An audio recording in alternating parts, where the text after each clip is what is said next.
कौन है जिसने मेरे गुरु भगवान शिव के इस धनुष को भंग करने का पाप किया? कौन है जिसने ऐसा दुस्साहस करके अपनी मौत को निमंत्रण दिया?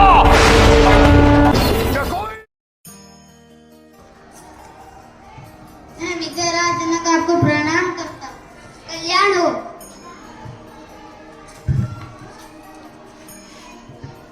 अपना परिचय नहीं दिया तुम दोनों ने। आप तो स्वयं भगवान कहलाते हैं और भगवान को तो अपने हर भक्त की पहचान होती है। यही सोचकर नहीं बताया कि आप तो अपने इस दास को जानते ही होंगे। ये अयोध्या नरेश दशरथ के पुत्र राम और लक्ष्मण है। आइए और आसन ग्रहण करें। आप बड़े शुभ अवसर पर पधारे। इन मीठे स्वागत वचनों से तुम हमें बहला नहीं सकते मूर्ख जनक। हम अपनी तपस्या में लीन थे, तभी मेरे आराध्य श्री महादेव के धनुष के टूटने का स्वर सुनाई दिया। हम ये जानने आए कि मेरा शिव धनुष तोड़ने का दुस्साहस किसने किया। बता बता, किसकी मृत्यु हमें यहाँ खींच लाई है? बोलते क्यों नहीं मूर्ख?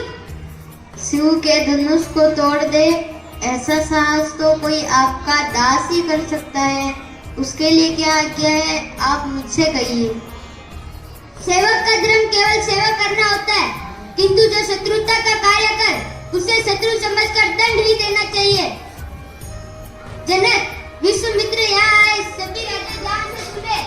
जिसने भी मेरा शिव धनुष तोड़ा है वह मेरे सामने आ जाए, अन्यथा हम उसे मृत्यु दंड देंगे।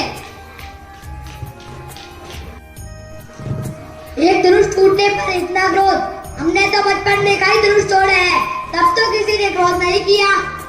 मूर्ख छोरे, शिव धनुष को तू छोटे धनुष की तरह समझता है। आपको धनुष में फर्क दिखता होगा, किंतु हम सूर्यवंशी हैं और हमारे लिए सब धनुष एक समान है। भगवान ने तो केवल प्रत्यंचा चढ़ाने के लिए ही ये धनुष उठाया और ये तो टूट गया। इसमें उनका तो कोई दोष नहीं। लगता है कि तुझे अपने प्राणों से मोह नहीं रहा। अपने शब्दों को विराम दे, नहीं तो तेरी माता निपुत्ति हो जाएगी। आप मेरे प्राणों की चिंता ना करें ब्राह्मण देवता। मैंने तुझे बालक समझकर अभी तक छोड़ रखा था। मैंने भी आपको ब्राह्मण समझकर अभी तक छोड़ रखा था। हमारे रघुवंश में ब्राह्मणों, स्त्रियों तथा बालकों पर शस्त्र नहीं उठाए जाते। हम सदा इनकी रक्षा करते हैं। मैंने आपको ब्राह्मण समझकर आपके ऊपर हाथ नहीं उठाया, अन्यथा जो मेरे भैया श्री राम का अपमान करे उसे मैं जीवित छोड़ दूं, यह असंभव है। अरे ज्ञानी, लगता है कि तूने मुझे केवल एक वेद पाठी ब्रह्मांड समझा है, किंतु तू जानता नहीं कि मैं वो परशुराम हूँ जिसने शास्त्र बहु की भुजाओं को काटा था और कई बार पृथ्वी को राजाओं से रिक्त करके ब्रह्मांड को दान में दी है। ब्राह्मण देवता जो वीर होते हैं वे अधिक बातें नहीं करते, वार करते हैं। ये कायर पुरुषों की निशानी है जो कि युद्ध की जगह केवल अपनी शान में बड़ी बड़ी बातें करते हैं। विश्वामित्र, इस दुष्ट बालक को मेरी आंखों से दूर कर दो, यदि इसकी रक्षा चाहते हो तो। आप आगे बंद कर लीजिए प्रभु, मैं दिखूंगा ही नहीं। विश्वामित्र, इस हमारे क्रोध और पराक्रम की शक्ति बता। आप अपनी गुण गाथा स्वयं ही इतनी अच्छी सुना लेते हैं कि किसी और की क्या जरूरत। अभी भी मन नहीं भरा तो सुना दीजिए। सुनाइए सुनाइए, कैसे आपने लाखों निर्दोष राजाओं का संहार किया था एक राजा के दोष के लिए। बताइए, कैसे अपने पिता का ऋण चुकाया, कैसे अपनी माँ का गला इस फरसे से काट दिया था। बस बहुत हो गया, अब कोई मुझे दोष न देना। ये बालक निश्चय मरणहार है। आश्चर्य है कि ये मेरे फुटारू के सामने आकर जीवित कैसे है। मुझे भी आश्चर्य है कि कोई मेरे सामने मेरे भैया श्री राम का अपमान करे और मेरे बाणों से अब तक बचा रह जाए। आपको क्रोध शोभा नहीं देता भगवान। जब बालक कोई चपलता दिखाते हैं तो गुरु माता पिता उसका आनंद लेते, क्रोध नहीं करते। भगवान, आप तो महाज्ञानी हैं, बालक की बात पर ध्यान मत धरिए।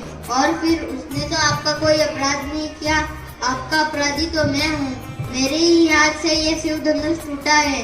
यदि दंड देना है तो मुझे दीजिए, अपना दास समझकर। जैसे भी आपका क्रोध शांत हो, मैं वो उपाय करने को तैयार हूँ। तुम भी कुछ कम दुष्ट नहीं हो। भगवान शिव का धनुष तोड़कर मुझे ही ज्ञान सिखा रहे हो। तुम क्या समझते हो अपने आप को राम कहने से तुम परशुराम का भी सामना कर सकते हो? यदि ऐसा है तो उठाओ शस्त्र, करो मेरे साथ युद्ध, मैं तुम्हें नित्यता नहीं मारूंगा। प्रभु, यदि रण में हमें कोई ललकारे तो क्षत्रिय धर्म के अनुसार हम उससे अवश्य लड़ेंगे, चाहे वो स्वयं काल ही क्यों ना हो। प्रभु, आपकी और मेरी कोई बराबरी नहीं हो सकती। भगवान, मेरा तो छोटा सा नाम है राम, परंतु आपका परशु समेत परशुराम है। प्रभु, आपने अपने राम को अभी तक नहीं पहचाना। राम, ये भगवान विष्णु का धनुष है। यदि तुम इस पे बाण धारण कर लोगे तो मैं तुम्हें पहचान लूंगा। प्रभु, आप तो जानते हैं कि यह एक विष्णु बाण है, यह कभी खाली नहीं जाता। आप ब्राह्मण हैं, इसीलिए मैं यह बाण आप पर नहीं चला सकता। अब आप ही बताइए, मैं इस बाण से किसे नष्ट करूं? आपकी तीव्र चलने की मन की गति, या जो आपने अपने तप से पुण्य लोक अर्जित किए हैं, उसे, जिससे आप में क्रोध और अहंकार उत्पन्न हुआ है, उसे नष्ट करो। राम, मेरी तीर गति को नष्ट ना करो।